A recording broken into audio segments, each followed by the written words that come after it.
आज जिस विधानसभा की सबसे पहले हम बात करते हैं वो है काराकाट विधानसभा।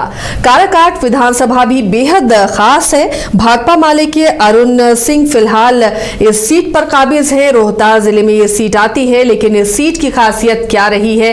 क्या यहाँ लेफ्ट को हमेशा जनता पसंद करती रही है या फिर उलटफेर होते रहे हैं? इसे हम जानने की कोशिश करेंगे। रंजन जी, काराकाट को अगर आप स्कैन करते हैं तो क्या काराकाट का मिजाज हमेशा लाल सलाम कहता हुआ नजर आता है या फिर परिवर्तन होते रहे? देखिए, यहाँ पर लेफ्ट का प्रभाव एक दिखा है, खास करके 90 के दशक में जो है वो लेफ्ट यहाँ पर मजबूत दिखा है। भाकपा माले को कई कामयाबी मिली है, लेकिन जब आप पास्ट में जाते हैं तो वहाँ पर सोशलिस्ट पार्टियों का भी जो है एक दबदबा दिखता है। देखिए, काराकाट जो है वो एक हॉट सीट है, और हॉट इसलिए है, जब ये लोकसभा का चुनाव हो रहा था तब भी ये सीट जो है हॉट था, क्योंकि उस समय दो कुशवाहा कैंडिडेट के बीच में लड़ाई थी और उसमें पवन सिंह, भोजपुरी स्टार सिंगर जो है, वो उनकी एंट्री होती है। और वो जो है आरएलएम के सुप्रीमो उपेंद्र कुशवाहा भर का खेल खराब नहीं करते, बल्कि आसपास के कई लोकसभा क्षेत्रों में जो है इसका प्रभाव पड़ा था और एनडीए को इसकी कीमत चुकानी पड़ी थी। आप आरा की बात कर लीजिए, सासाराम की बात कर लीजिए, बक्सर की बात कर लीजिए, औरंगाबाद की बात कर लीजिए लोकसभा चुनाव के दौरान।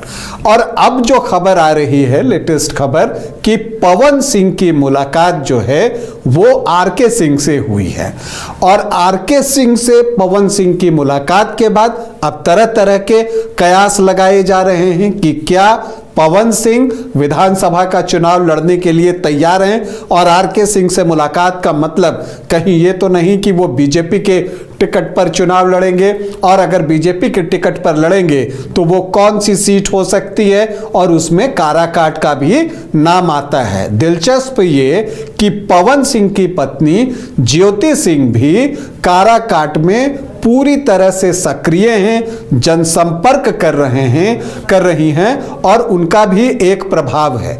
तो अब पति पत्नी में से कौन चुनाव लड़ेंगे, ये सारे चीजें जो है चर्चा का विषय जो है वो बना हुआ है। इन सब के बीच बीजेपी के राजेश्वर राज हैं, वो भी अपने प्रयास में लगे हुए हैं। भाकपा माले तो अपने प्रयास में लगा ही हुआ है। अगर आप काराकाट विधानसभा के इतिहास के बारे में देखें तो क्या दिखता है, इसको हम दो कालखंड में बांटें। 1967 में यहाँ पहला चुनाव हुआ था और तुलसी यादव संयुक्त सोशलिस्ट पार्टी के उम्मीदवार के रूप में यहाँ पर चुनाव जीतने में सफल हुए थे। तो 1967 से 1985 के बीच में कुल 6 चुनाव हुए थे, और यहाँ पर जो मुख्य मुकाबला था वो सोशलिस्ट पार्टी का होता था। अलग अलग सोशलिस्ट पार्टियां, समाजवादी विचारधारा वाली पार्टियां, और उनके सामने कांग्रेस हुआ करती थी। कुछ एक अवसर पर लेफ्ट भी जो है वो रहा है, लेकिन बाजी ज्यादातर अवसरों पर सोशलिस्ट पार्टियों ने ही हमारी। और आप देखते हैं कि इन 6 चुनावों में सोशलिस्ट पार्टियों को 4 बार कामयाबी मिली और कांग्रेस को 2 बार कामयाबी मिली। लेकिन 90 के दशक में लेफ्ट का जो है यहां पर प्रभाव बढ़ा, और 2000 से यहां पर भाकपा माले का दबदबा भी साफ तौर पर जो है वो दिखता है, और ये परिणाम में भी परिलक्षित होता हुआ आपको दिखेगा। लेकिन जब नया परिसीमन हुआ उसके बाद लेफ्ट का प्रभाव जो है, भाकपा माले का प्रभाव कॉम्परेटिवली कम हुआ, लेकिन ऐसा नहीं है कि खत्म हो गया। कॉम्परेटिवली कम हुआ तुलनात्मक रूप से, लेकिन फिर भी उनका एक आधार वोट जो है 15 से 20% के आसपास का बना रहा। और यही वजह है कि जब 2020 में महागठबंधन में लेफ्ट की पार्टियां शामिल हुई, भाकपा माले शामिल हुआ, तो सिटिंग सीट होने के बावजूद आरजेडी ने यह सीट लड़ने के लिए भाकपा माले को दे दी। तो दिलचस्प है, यहाँ का जो जातीय समीकरण है, चुनावी समीकरण है, सब कुछ बहुत दिलचस्प है। कुल 14 चुनाव अब तक काराकाट विधानसभा क्षेत्र में हुए हैं, जिसमें कि भाकपा माले ने सर्वाधिक 4 बार सफलता अर्जित की है। जनता दल, जनता पार्टी और कांग्रेस पार्टी को 2-2 बार कामयाबी मिली है। संयुक्त सोशलिस्ट पार्टी भी 2 बार चुनाव जीतने में सफल रही है। तो आरजेडी और जनता दल यूनाइटेड को 1-1 बार कामयाबी मिली है। अगर हम व्यक्तिगत रूप से सर्वाधिक जीत की बात करें तो तुलसी यादव समाजवादी नेता, वो सर्वाधिक 5 बार जो है उन्होंने काराकाट विधानसभा का प्रतिनिधित्व किया है। तो अरुण सिंह जो कि अभी विधायक हैं, लेफ्ट के नेता हैं, 4 बार जो है उन्होंने भी काराकाट विधानसभा का प्रतिनिधित्व किया है। तो कुल 14 चुनाव, उसमें से 9 बार जो है तुलसी यादव और अरुण सिंह ने ही ये सीट जीती है।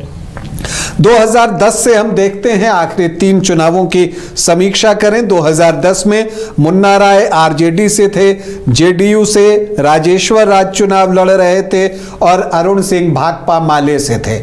एक ट्रायंगुलर फाइट यहां पर थी और जब तक भाकपा माले अलग चुनाव लड़ता रहा, यहां फाइट ट्रायंगुलर ही दिखी। मुन्ना राय आरजेडी प्रत्याशी को 38,336 वोट आए, 30% वोट, और जेडीयू के राजेश्वर राज को 49,751 वोट आए, 38.94% वोट, और अरुण सिंह भाकपा माले प्रत्याशी को आए 23,179 वोट, 18.14% वोट। तो यहां लगभग 39% वोट लाकर राजेश्वर राज जो है जेडीयू उम्मीदवार के तौर पर 11,415 वोटों से चुनाव जीतते हैं। अब दिलचस्प क्या कि जेडीयू की ये सिटिंग सीट, महागठबंधन जब 2015 में बना तो आरजेडी, जेडीयू, कांग्रेस एक साथ, लेकिन जेडीयू ने अपनी सिटिंग सीट छोड़ दी और आरजेडी को कहा कि आप चुनाव लड़ें। आरजेडी से यहां पर संजय कुमार सिंह यादव वो चुनावी मैदान में उतरे। उनके सामने राजेश्वर राज इस बार बीजेपी के टिकट पर, क्योंकि जब जेडीयू ने ये सिटिंग सीट छोड़ी तो यहां पर राजेश्वर राज बीजेपी में शामिल होते हैं, वो प्रत्याशी बनते हैं और भाकपा माले से एक बार फिर अरुण सिंह ही थे। संजय कुमार सिंह महागठबंधन प्रत्याशी के तौर पर 59,720 वोट लाने में कामयाब होते हैं, 38.99% वोट, और राजेश्वर राज जो हैं उनको 47,601 वोट आए, मतलब 31.08% वोट, और भाकपा माले के अरुण सिंह को आए 23,534 वोट, मतलब 15.38% वोट। तो एक बार फिर से ट्रायंगुलर फाइट हुई जिसमें संजय कुमार सिंह लगभग 39% वोट लाकर 12,119 वोटों से चुनाव जीतते हैं। साल 2020 आता है, जेडीयू एनडीए फोल्डर में वापस पहुंच गया, तो इधर महागठबंधन में भाकपा माले की एंट्री हुई। और फिर दिलचस्प, 2010 में जेडीयू का सिटिंग विधायक, 2015 में उनका टिकट कटा, आरजेडी लड़ा। अब 2020 में आरजेडी की सिटिंग सीट अब गठबंधन में सीट शेयरिंग में ये सीट भाकपा माले को दी गई, मतलब आरजेडी ने ये सीट छोड़ दी सिटिंग होने के बावजूद। अब बीजेपी से राजेश्वर राज ही कैंडिडेट थे और आरएलएसपी से यहां मालती सिंह चुनावी मैदान में उतरती हैं। अमित सिंह भी थे, लेकिन दोनों ही कोई प्रभाव छोड़ पाने में सफल नहीं हो सके और यहां पर स्थिति ये हुई कि आमने सामने की लड़ाई हुई, जिसमें अरुण सिंह को 82,700 वोट, मतलब 48.2% वोट मिले, और राजेश्वर राज को 64,511 वोट आए, मतलब 37.6% वोट, और अरुण सिंह जो है 18,189 वोटों से चुनाव जीतने में सफल रहे। अब सवाल उठता है कि 2025 में कौन? तो 2 नाम की चर्चा तो हमने शुरू में ही की, चूंकि पवन सिंह की आरके सिंह से मुलाकात हुई है, तो अब देखना है कि क्या पवन सिंह विधानसभा चुनाव लड़ते हैं, और अगर लड़ते हैं तो काराकाट से लड़ते हैं या वो आरा या नवीनगर की तरफ देखते हैं। ज्योति सिंह लगातार प्रयास कर रही हैं और सोशल मीडिया पर जब उनके पेज पर जाइएगा तो काराकाट की बेटी आपको मिल जाएंगी, ये लिखा हुआ है उन्होंने अपने सोशल पोस्ट में।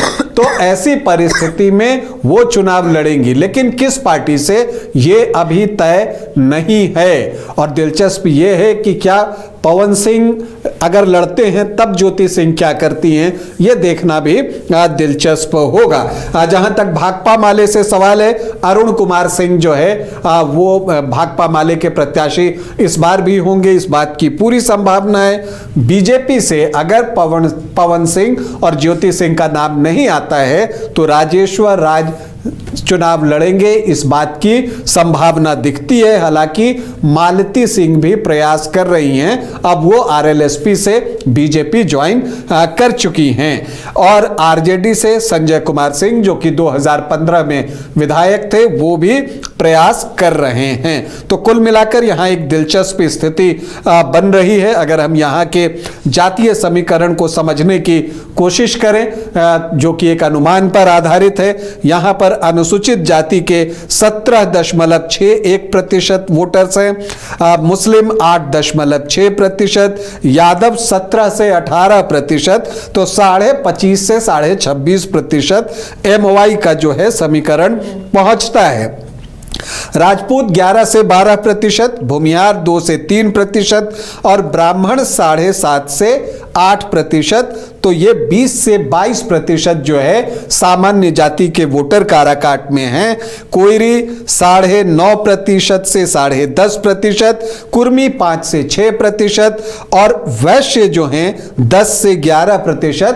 तो जो परंपरागत रूप से जो जातियां एनडीए को वोट करती हैं उनको आप जोड़ें तो 44 से 45% दिखेगा। लेकिन इतने वोट कभी यहां पर बीजेपी को आए नहीं। वजह बहुत साफ है, अरुण सिंह जो हैं वो कुशवाहा जाति से आते हैं और जब चुनाव होता है तो ये कुशवाहा जो 9.5 से 10.5% हैं, इसमें से ज्यादातर हिस्सा जो है वो अरुण सिंह की तरफ शिफ्ट होता है।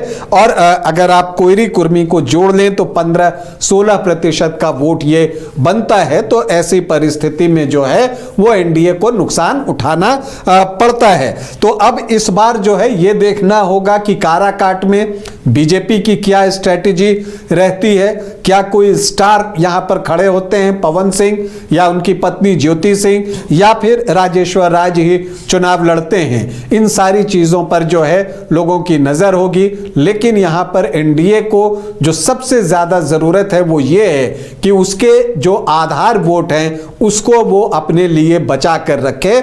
अगर एनडीए अपने आधार वोट को बचा लेता है तो काराकाट में परिणाम बदला जा सकता है।